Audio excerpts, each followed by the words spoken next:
What is the Tanakh? Perhaps you've heard that term before, but you weren't sure what it meant, or perhaps this is the first time you're hearing it.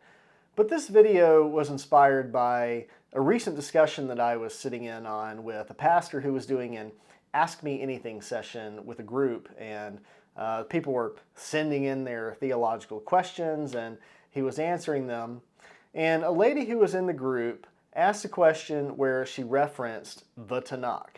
And it seemed that she thought that the Tanakh was something separate from the Bible, like it was a piece of extra biblical Jewish literature or something.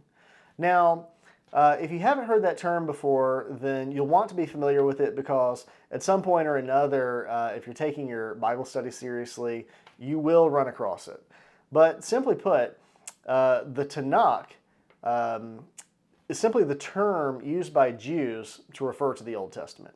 Remember that within modern day Judaism, they don't have an Old Testament and a New Testament. That's unique to Christianity because Christians accept the writings of the New Testament as being additional revelation from God.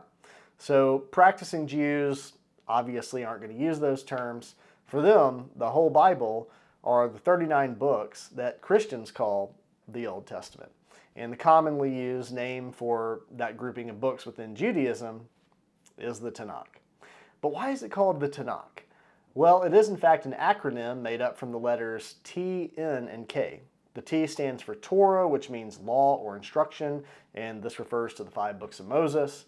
The N stands for Nevi'im, meaning prophets. And you'll note here that some books that were typically regarded as 2 books, such as 1st and 2nd Samuel and the books of Kings, are regarded as a single book.